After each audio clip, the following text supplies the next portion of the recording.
जगन्नाथ भगवान कितने धनवान। जी हां, तमाम भक्तों की निगाहें वहां रत्न भंडार खोले जाने की प्रक्रिया पर टिकी हैं। तमाम बाधाएं पार करने के बाद 14 जुलाई को पुरी के भगवान जगन्नाथ मंदिर के रत्न भंडार की खोले जाने की प्रक्रिया शुरू हो चुकी है। भंडार के 2 हिस्से में से बाहरी हिस्से में मौजूद ज्वेलरी और अन्य कीमती चीजों को मंदिर परिसर में बने अस्थायी ठिकाने पर शिफ्ट किया जा चुका है। अब बारी है आंतरिक हिस्से को खोलने की।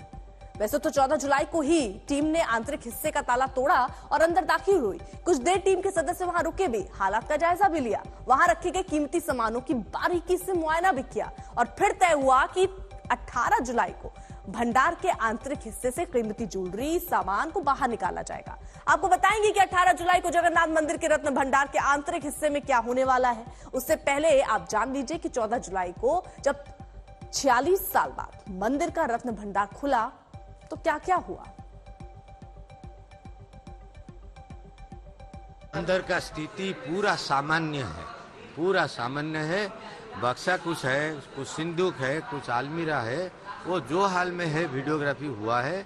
अंदर हम देखे नहीं, देखने का आज टाइम ही नहीं था, इसलिए वो जैसे पोजीशन में है उसको फिर रीलॉक कर दिया। जब आप अंदर गए कितने बक्से, कितने संदूक, अलमारियां वो थे? देखिए, हम लोग शायद ख्याल, इतना तो बड़ा रूम है, फिर भी हमको जो नज़र में आया शायद 5 अलमीरा है, इंक्लूडिंग 1 गोदरेज अलमीरा एंड 2 सिंदूक। बाकी इसके बाद भी कुछ बक्सा सब नीचे पड़ा है, उसको काउंट नहीं हो सका क्योंकि अंदर का माहौल ठीक है देखने का, लेकिन टाइम हमारे पास इतना नहीं था।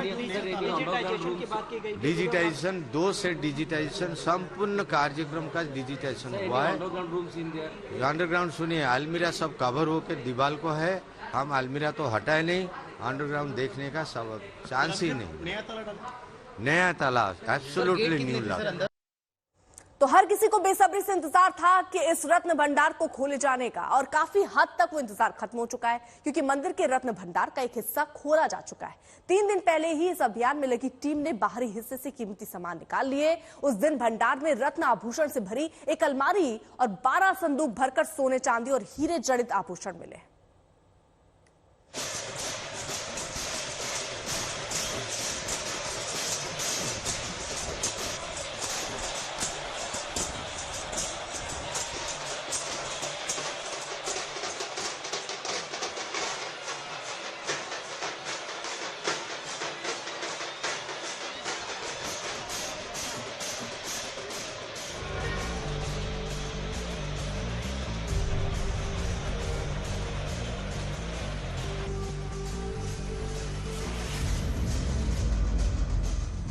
पुरी में प्रभु जगन्नाथ मंदिर के खजाने की गिनती पर पूरे देश की निगाहें हैं।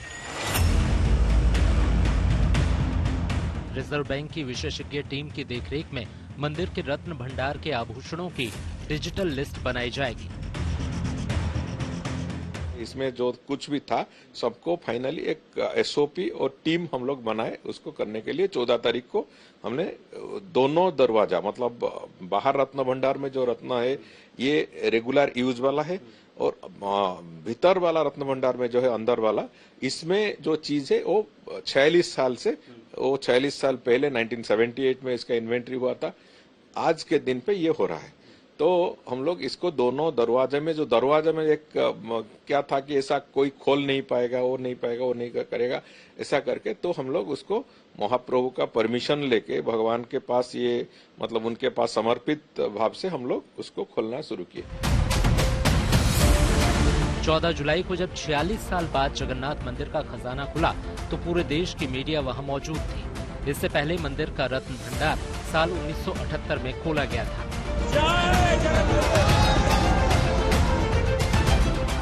मंदिर के भीतर भंडार में रत्नों और आभूषणों से मिली एक अलमारी और 12 संदूक भरकर सोने, चांदी और हीरे जड़ित आभूषण मिले हैं। पुरी जगन्नाथ धाम के रत्न भंडार को लंबी कानूनी प्रक्रिया और सियासी महाभारत के बाद आखिरकार खोल तो दिया गया, लेकिन रत्न और आभूषणों की इन्वेंट्री का काम जगन्नाथ रथ यात्रा समापन समारोह के बाद ही शुरू हो सकेगा।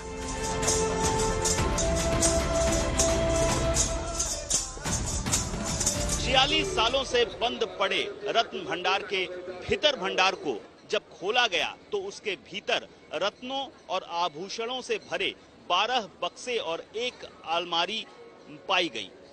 और 46 साल पहले जब इस भीतर भंडार की सूची यानी इन्वेंटरी बनाई गई थी तो इसमें जो रत्न हैं, जो अनमोल रत्न हैं, उनकी डिटेल नहीं बनाई गई थी। लेकिन इस बार भीतर भंडार में जो रत्न हैं, विशेष करके जो अनमोल बेशकीमती जेम स्टोन हैं, उनकी डिटेल इन्वेंटरी बनाई जाएगी। और इसके लिए एक विशेषज्ञ टीम रिजर्व बैंक की ओर से आ रही है और इस रिजर्व बैंक की विशेषज्ञ टीम में जेम स्टोन और ज्वेलरी विशेषज्ञ भी शामिल हैं। दरअसल लंबे अरसे बाद ओडिशा में सत्ता परिवर्तन हुआ है और इस बार राज्य में बीजेपी की सरकार है। बीजेपी ने अपने मैनिफेस्टो में दशकों से टल रहे मंदिर के रत्न भंडार खोलने के मुद्दे को प्रमुखता से जगह दी थी। अब बीजेपी कह रही है कि पिछली पटनायक सरकार में राजनीतिक इच्छा शक्ति की कमी थी, तभी रत्न भंडार खोलने को लेकर हमेशा मनगढ़ंत कहानियां बनाती रही। श्री जगन्नाथ जी का जो रत्न भंडार है, ये हम सबके लिए एक रिलीजियस, सेंटिमेंटल और टची इश्यू भी है।